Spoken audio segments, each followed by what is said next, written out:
हे what's up guys, welcome back once again. दोस्तों, आज की कहानी जो एक्सप्लेन करने जा रहे हैं उसका नाम है रवांडा।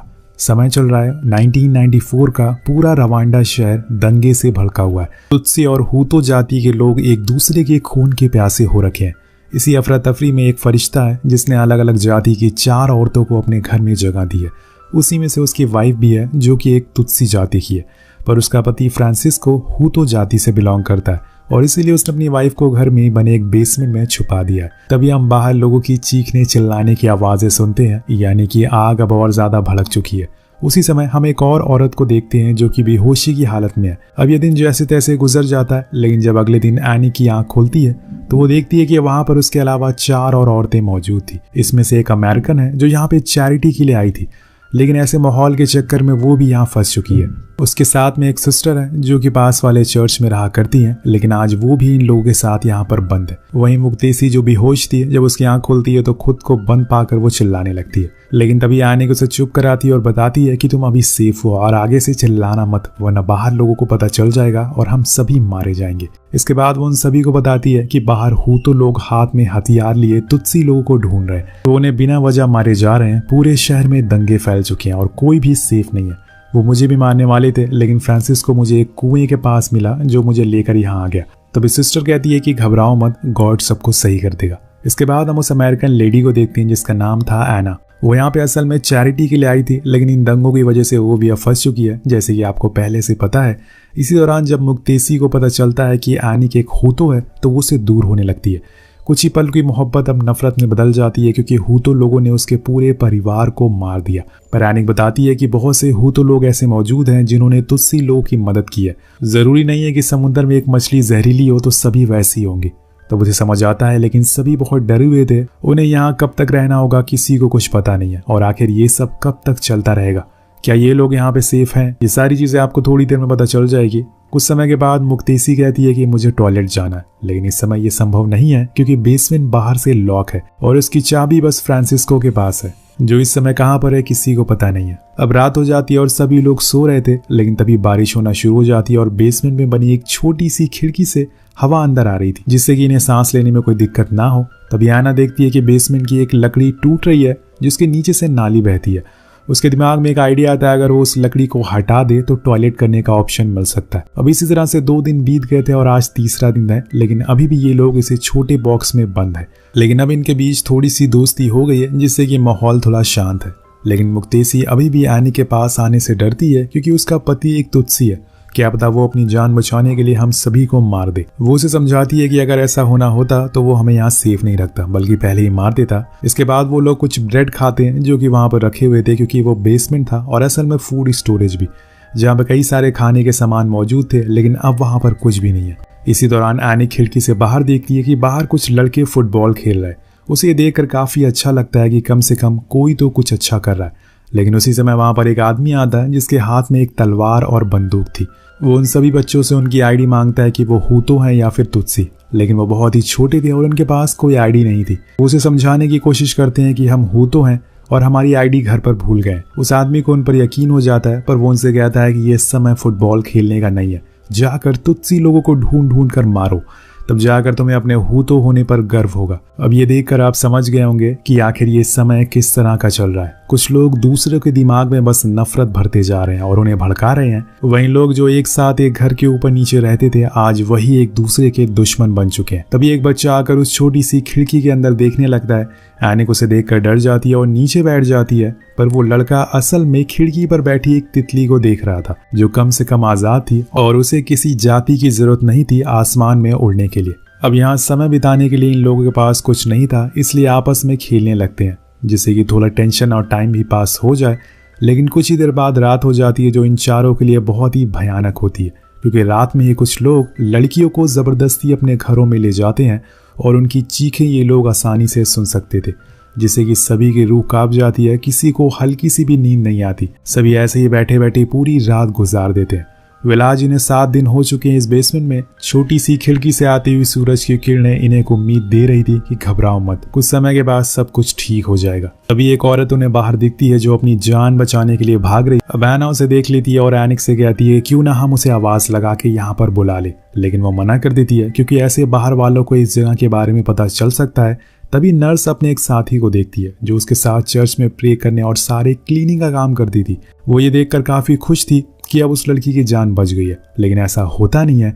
वो असल में एक हूतो था और वो लड़की तुत्सी। तो वो लोग उसे पकड़ लेते हैं और फिर उसके साथ गलत काम करते हैं। उसकी चीखें ये लोग सुन नहीं पा रहे थे, इसलिए इन्होंने अपने कान को बंद कर लिया था और उसका फायदा उठाकर वो लोग उसे जान से मार देते हैं। कुछ देर बाद सब कुछ शांत हो जाता है तो एनिक बाहर देखती है तो वहां उस लड़की की कटी हुई लाश पड़ी थी, जिससे उसका पूरा शरीर सुन पड़ जाता है और वही सदमे में चली जाती है। ये सब इन लोगों के लिए बहुत ही नया था। ऐसा कुछ उनके शहर में हो जाएगा ये किसी ने सोचा नहीं था, पर अब ये हकीकत है। उस दिन की रात को बेसमेंट में सन्नाटा था, किसी के कुछ बोलने की हिम्मत नहीं हो रही थी, सभी की आंखों में आंसू थे।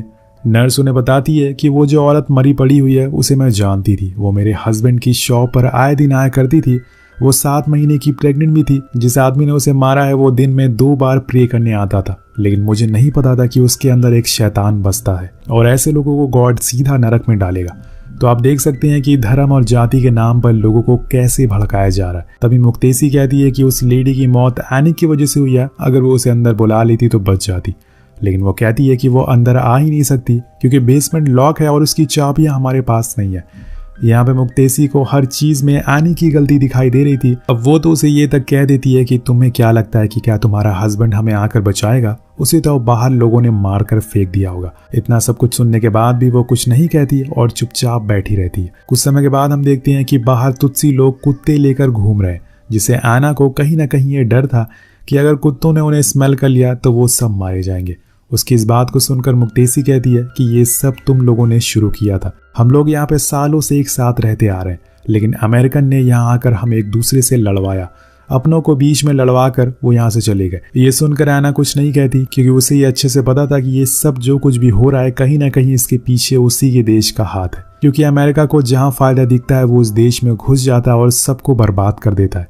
अब आधी रात को नर्स उठती है क्योंकि उसे भूख लगी हुई थी। वो एना का बैग चेक कर दी तो उसमें उसे कुछ खाने का सामान मिलता है, लेकिन तभी मुक्तेसी भी उठ जाती है और ये देख लेती है। वो एना के ऊपर चिल्लाने लगती है कि तुम हमसे ये सब क्यों छुपा रही थी, लेकिन एनिक उसे समझाती है कि यहाँ पर वो गरीब बच्चों की मदद करने के लिए आई थी, कम से कम उसके बारे में तो ऐसा मत सोचो। तो एना उन्हें समझाती है कि वो किसी से कुछ नहीं छुपा रही है, असल में वो तो बस खाने को स्टोर कर रही थी ताकि आगे जाकर उन्हें भूखा ना रहना पड़े, क्योंकि हमें पता नहीं है कि कितनी दिनों तक हमें यहाँ रहना पड़ सकता है। अब एनिक सभी को बताती है कि वो माँ बनने वाली है, लेकिन वो बच्चे का कोई नाम नहीं देगी, बल्कि वो उसे बेनाम रखेगी ताकि आगे जाकर उसे जाति का भेदभाव ना झेलना पड़े। वो एना से एक पेन लेती है और बेसमेंट की दीवारों पर डे काउंट लिखना शुरू कर देती है, लेकिन कहीं ना कहीं उसके मन में वो मुक्तेसी की कही हुई बात का डर सता रहा था कि अगर फ्रांसिस्को को सच में कुछ हो गया तो वो कैसे इस दुनिया में अकेले सरवाइव कर पाएगी। अब सुबह हो जाती है। एना के पास एक बुक थी जिसे वो बच्चों को पढ़ाया करती थी। एनिक उसमें लिखी हुई स्टोरी पढ़कर सभी को सुनाने को कहती है। उसी दौरान उन्हें कुछ महसूस होता है जैसे कि ऊपर कोई आ गया हो। सभी बहुत डर जाते हैं कि क्या ये उनके अंत की आहट सुनाई दे रही है। तभी बेसमेंट का डोर खुलता है, पर वहां पर कोई दुश्मन नहीं बल्कि फ्रांसिस्को था, जो आज कई दिनों बाद लौट कर आया था। उसे देखकर एनिक बहुत ही इमोशनल हो जाती है और उसे लग रहा था कि वो मर चुका है, लेकिन वो अभी जिंदा है। अब वो सभी को खाना देता है और उन्हें बताता है कि घबराने की जरूरत नहीं है, अब यूएन यहाँ पर आ गया है हम सभी की रक्षा करने के लिए। तो एनिक बाहर आने लगती है, लेकिन वो उसे अंदर ही रहने को कहता है और एना को बाहर आने को बोलता है, क्योंकि वो वाइट थी और यूएन वाले अभी सिर्फ वाइट लोगों को ही यहाँ पर लेने आए थे जो कि उनके देश के हैं। पर वो जाने से मना कर देती है क्योंकि वो ऐसे इनको छोड़कर नहीं जा सकती, जिसने इतने दिनों तक उन्हें बचा कर रखा है। पर फ्रांसिस्को के जाने के बाद वो बहुत रोती है और सभी से कहती है कि यूएन वाले सिर्फ वाइट लोगों को क्यों ले जा रहे हैं, पर उन्हें ये नहीं पता था कि यूरोप को अपने लोगों की पहले ज्यादा फिक्र है। अब यहाँ मुक्तेसी के मन में कुछ कड़वी बातें आने लगती है, क्योंकि अब उन्हें अपना राशन का 4 हिस्सा करना होगा। अगर वो चली जाती तो उन्हें थोड़ा ज्यादा खाना मिल पाता। अब कई दिन बीत जाते हैं। पहले तो फ्रांसिस्को भी आया करता था, लेकिन अब वो काफी दिनों से नहीं आया, इसलिए उससे उसकी फिक्र होने लगी थी। उसी दौरान हम देखते हैं कि खिड़की के बाहर कुछ लड़के खड़े होकर टॉयलेट कर रहे थे और उनके छींटे अंदर इन लोगों के मुंह पर गिर रहे थे, पर वो अभी कुछ भी बोल नहीं सकते। अगर उन्होंने आवाज की तो वो जान से हाथ धो बैठेंगे। अब कुछ दिनों के बाद फ्रांसिस्को फिर से लौट आता है और वो उन लोगों के लिए कुछ खाने का सामान लाया था। कुछ एक्स्ट्रा राशन भी लेकर आया था और कुछ एक्स्ट्रा राशन जो वो अपने बच्चे के लिए लेकर आया था। लेकिन उस पर मुक्तेसी की नजर होती है। तो एना पूछती है कि क्या यूएन वाले चले गए, तो वो कहता है कि हाँ, यानी कि उन्होंने सिर्फ वाइट लोगों को ही अपने साथ रखा था। तभी कुछ लोग बाहर गेट पर नॉक करने आते हैं, तो फ्रांसिस्को उन्हें वहीं अंदर बंद कर देता है और गेट खोलता है। वहां पर कुछ हूतो लोग थे जिन्हें खबर मिली थी कि फ्रांसिस्को की वाइफ एक हूतो है, लेकिन वो मना कर देता है और कहता है कि उसकी वाइफ तो अपनी माँ के घर गई है, जिसे वो लोग वापस चले जाते हैं और ऐनक को सांस में सांस आती है। लेकिन तभी मुक्तेसी उस राशन को खाना शुरू कर देती है जिस पर उसकी नजर हमेशा से थी। तभी ऐना उसे ऐसा करने से मना करती है क्योंकि वो उसके हिस्से का नहीं था। अब ये बात मुक्तेसी को बुरी लगती है और उन दोनों में लड़ाई होना शुरू हो जाती है। सभी उनकी लड़ाई छुड़वाते हैं, लेकिन ये तो होना ही था क्योंकि ऐसी जगह पर इतनी दिन बिताने का किसी का भी मानसिक संतुलन बिगड़ सकता है। यहाँ रहते हुए इन्हें 35 दिन से ऊपर हो चुके हैं। वो हर दिन सेम वही काम करते हैं ताकि उनका समय बीत सके। अब यहाँ ऐनक दीवारों पर डे काउंट भी लिखती है। सभी ने अपना अपना नाम भी लिख रखा था और यहाँ ऐना को पता चलता है कि ऐनक को इंग्लिश पढ़ने नहीं आती, तो वो उसे इंग्लिश के कुछ वर्ड भी सिखाती है, सेम उसी बुक में जिसे वो यहाँ अफ्रीकन बच्चों को पढ़ाया करती थी। अब धीरे धीरे वो उन वर्ड्स को पढ़ना और लिखना सीख गई थी। कई दिनों के बाद उनका राशन भी अब खत्म हो जाता है। उनके पास अब खाने को कुछ नहीं था और ना ही अभी तक फ्रांसिस्को आया था। अब यहाँ ऐनक को डर लगने लगा था कि क्योंकि इतने टाइम वो राशन लाने में कभी नहीं लगाता था। अब 5 दिन बाद बेसमेंट का दरवाजा खुलता है और एक हाथ अंदर आता है। ये हाथ फ्रांसिस्को का था, जिसका हाथ पकड़कर ऐनक रोने लगती। तो वो कहता है कि हम जितने भी लोग की मदद कर रहे थे वो सभी मारे जा चुके हैं। अब हमारा बाहर निकलना सेफ नहीं है। ये वो जगह नहीं रही जहाँ पे हम सभी खुशी से रहते थे। तुम लोगों को अभी कुछ दिन और अंदर रहना होगा। हमारे जैसे और भी लोग हैं जिनकी मदद मैं कर सकता हूँ। ये बोलकर वो वहां से चला जाता है। अब समय बीतने लगता है और पूरे 2 महीने हो गए थे इन चारों को यहाँ रहते हुए। आखिर कब तक वो ऐसी जिंदगी जीते रहेंगे, यही सवाल चारों के दिमाग में घूमता रहता है, लेकिन किसी को इसका जवाब नहीं पता था। अब उनके पास पानी भी खत्म होने लगा था। वो बाहर होने वाली बारिश का पानी को इकट्ठा कर लेती हैं और बारी बारी सभी उसे पीती है।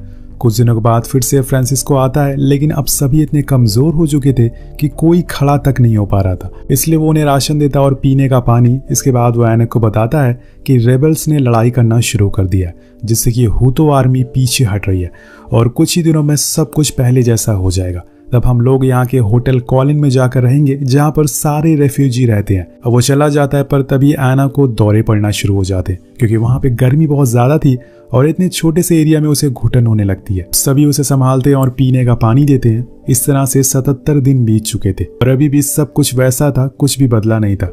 उसी रात उन्हें बाहर से कुछ आवाजें आती हैं जिन्हें उन्हें पता चलता है कि पड़ोस में रह रहे तुत्सी परिवार को खत्म कर दिया गया है। उनकी चीखें उन्हें सुनाई दे रही थी, जिसमें छोटे बच्चे भी मौजूद थे। जिसके बाद वही लोग अब इनके घर में भी घुस आए थे। वो फ्रांसिस्को को आवाज लगाते हैं, लेकिन वो वहां मौजूद नहीं था। लेकिन उन्हें ये अच्छे से पता था कि उसकी वाइफ यही छुपी हुई है और इसीलिए वो झूठ बोलते हैं कि हमने फ्रांसिस्को को पकड़ लिया है, उसे किसी भी समय मार देंगे। अब ये सुनकर ऐनक बहुत डर जाती है, पर सभी उसे शांत होने को कहते हैं। लेकिन यहाँ सभी को इस बात का डर था कि अगर फ्रांसिस्को को कुछ हो गया तो उन्हें यहाँ से बाहर कौन निकालेगा। इसलिए सभी फैसला करते हैं कि वो खुद उस होटल तक जाएंगे। तो वो बेसमेंट का डोर खोलते हैं, लेकिन वो इतना आसान नहीं था, जिससे कि उनकी सारी उम्मीद टूट जाती है और फिर उनके पास एक ही चीज बचती है, वो थी अपनी मौत का इंतजार करना।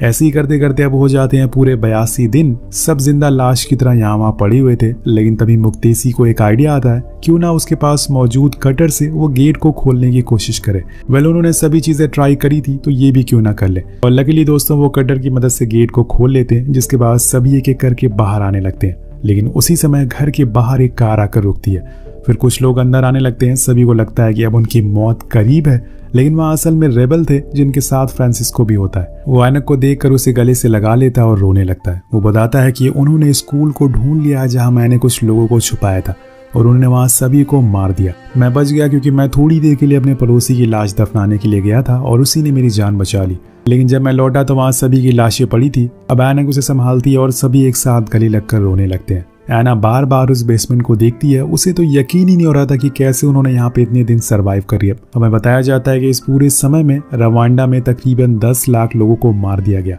जिसमें तुत्सी और हूतो दोनों जाति के लोग थे। लेकिन फायदा किसी का नहीं हुआ। बची हुई औरतों ने खुद के दम पर संगठन बनाया और आज वो लीडर है। यहाँ हमें यह भी बताया जाता है कि इस हादसे के होने के बाद रवांडा दुनिया में एक ऐसा देश बन गया जहां पर मेन से ज्यादा वुमेन गवर्नमेंट ऑफिशियल के रूप में अपॉइंट करी गई। दोस्तों अगली बार अगर आपको कोई धर्म या जाति के नाम पर भड़काए तो आपको ये समझ जाना है कि वो सिर्फ अपने फायदे के लिए कर रहा है। इसलिए अपने दिमाग का इस्तेमाल करें, क्योंकि दंगों से किसी का फायदा नहीं होता, लोग सिर्फ अपनों को खो देते हैं। वेल, आपको ये कहानी कैसी लगी नीचे कमेंट करके जरूर बताएगा। मिलते हैं आपसे अगली वीडियो में। Thank you so much watching. Peace out.